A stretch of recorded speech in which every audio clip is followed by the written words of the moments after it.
गुरुवार साईं व्रत पूजा विधि मैं आपको बता रही हूँ। जो लोग भगवान साईं के उपासक हैं वो इसमें अगहन मास में, और अब 4 उसको पड़ेगा दिसंबर को, जो लास्ट गुरुवार पड़ेगा, आप उसमें अगर व्रत रहने की सोच रहे हैं तो आप बिल्कुल भी चूके नहीं। बहुत ही शुभ उसमें संयोग है, अगहन महीना है और दिन गुरुवार भी पड़ रहा है और शुक्ल पक्ष है। आपका सभी तरीके से मंगल ही मंगल होगा। तो अगर आप किसी कामना के लिए रह रहे हैं, ऐसे ही मन है आपका रहने का, तो आप कभी भी रह सकते हैं और उद्यापन कर सकते हैं। अगर आप किसी कामना के लिए रह रहे हैं तो साईं बाबा की इस तरीके से तस्वीर रख लें आप और उनके आगे संकल्प लें। 9, 11, 7, 21, 5 इस तरीके से आप भगवान के गुरु बाबा साईं बाबा के व्रत का आप संकल्प ले सकते हैं। और शुद्ध अवस्था में किए गए व्रतों की ही गिनती होगी और अशुद्ध ही अवस्था में किए गए व्रतों की गिनती नहीं होगी। इसको कोई भी कर सकता है, पुरुष भी कर सकती हैं और महिलाएं, बेटियां, बच्चे, कोई भी कर सकते हैं। इसमें फलाहार करके एक समय शाम को भोजन कर लें आप। और भोग के लिए भगवान इनके लिए, साईं बाबा के लिए, ये मैंने रखा हुआ है। जैसे केला था मेरे पास फलों में इस समय, और कुछ मेवा थी मेरे पास, और ये गुड़ चना तो होता ही है उनके लिए। ये चने की दाल है साईं बाबा के लिए, गुड़ चने की दाल, और ये मेवा और ये फल रखे हैं मैंने भगवान साईं बाबा के लिए। और ये पीले फूल चढ़ाए जाते हैं। हाथ में पीले पुष्प लेकर उनकी कहानी सुने आप और व्रत पूरा होने पर उद्यापन करें। उद्यापन में साईं बाबा व्रत की किताबें बांटना बहुत ज़्यादा जरूरी होता है। साईं बाबा को खिचड़ी बहुत पसंद है। पहले आप भगवान इनकी पूरे व्रत का जो तरीका है उसको आप सुने और ध्यान से, और फिर उस तरीके से आप अपना व्रत शुरू करें। पूजा का विधान तो सब वही रहता है, केवल उनके जो पूजा करने का जो तरीका रहता है वो वही रहता है, विधान सभी का थोड़ा थोड़ा अलग हो जाता है। तो हमें पहले जिस व्रत को हम शुरू करना चाह रहे हैं उस व्रत का पहले हम विधान सीखें। तो मूंग की दाल की खिचड़ी आप बनवाएं। अगर आपका उद्यापन का समय आ गया है तो गरीबों को आप भोजन करवाएं, भिक्षुओं को, साधुओं को भोजन करवाएं। साईं बाबा इससे बहुत खुश होते हैं। और एक पालक की गड्डी जरूर चढ़ाएं साईं बाबा को आप, उससे साईं बाबा बहुत प्रसन्न होते हैं। पालक की छोटी सी गड्डी आप मार्केट से ले आएँ और उसको आप चढ़ाएं। दूध, दीप, अक्षत, पीले पुष्प, ये सब है ही सभी भगवान की तरह इनका। और ये पालक की गड्डी मेरे पास रखी थी, ये मैंने रख ली है। अब इनका पीली उससे पूजन करेंगे। हल्दी से भी कर सकते हैं और ये पीले चंदन से भी कर सकते हैं। और ये आप हार माला पहना दें इनको, साईं बाबा को। ये मैंने माला बनाई है इनके लिए, तो ये इस तरीके से आप पहना दें। पीला वस्त्र भी पहना सकते हैं आप। और ये देखिए कितने अच्छे से माला इनकी पहन गई है। आप ऐसे माला पहना दें और इनको ये पुष्प समर्पित कर दें। ये गुड़ चना चढ़ा दें साईं बाबा को, धूप दीप जोड़ लें ये, और साईं बाबा को कलावा चढ़ा दें। ये इस तरीके से कलावा पहना देंगे, पीली पीली वस्तुएं गुरुवार के व्रत में, विष्णु भगवान के व्रत में, साईं बाबा के व्रत में।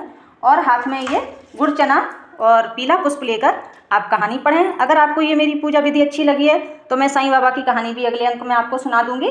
और आप ये पहले पूजा विधि को सीखें और जल्दी से जल्दी अपने व्रत के लिए सोचें, क्योंकि अब एक ही अगहन का रह गया महीना, एक ही गुरुवार आएगा पूर्णिमा वाले दिन, तो आप उसको करें। पूस में रहा नहीं जाएगा, फिर आप माह में कर सकते हैं, माह के शुक्ल पक्ष में, इसलिए आप अभी कर लें। अगर आप अशुद्धि अवस्था में तो भी आप व्रत कर सकते हैं, पूजा किसी और से करवा दें और आप अपना अगले से फिर सिर धुल के साफ होके फिर आप अपना पूजन विधि विधान से खुद भी कर सकते हैं।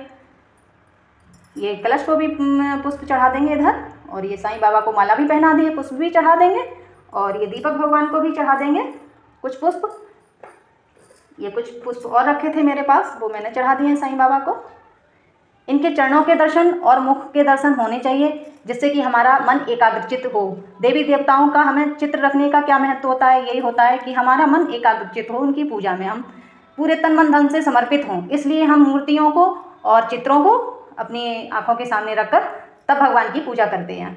आप पूजन के लिए तिल के तेल का दीपक जला सकते हैं, और आरती के लिए आप घी का दीपक ही तैयार करें। ये घी का दीपक मैंने तैयार कर लिया है, इससे मैं आरती करूँगी बाद में। और कपूर भी रख लें आप यहाँ पर, और भगवान और साईं बाबा की आरती करें। साईं बाबा का प्रसिद्ध मंदिर महाराष्ट्र के अहमदनगर में के ज़िले शिरनी में है।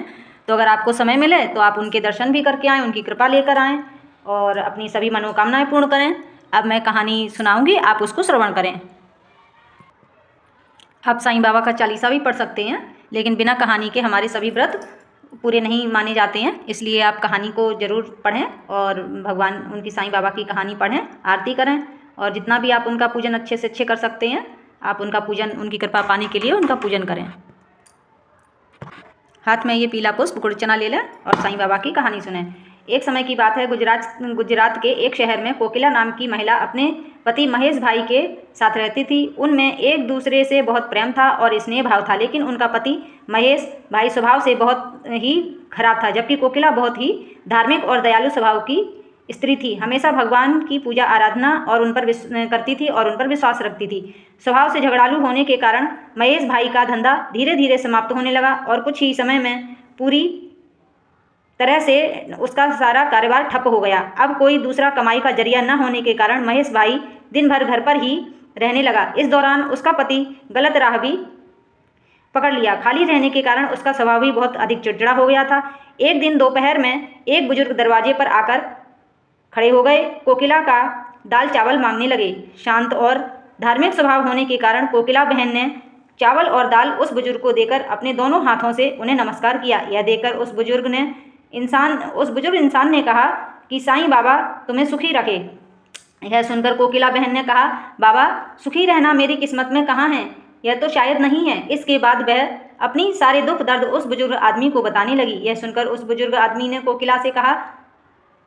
कोकिला को साईं भगवान के व्रत और उनकी महिमा का बखान किया। उन्होंने कहा कि इस व्रत को करने से उसके जितने भी कष्ट हैं वह दूर हो जाएंगे और बाबा का आशीर्वाद हमेशा उसके घर और उसके परिवार पर बना रहेगा।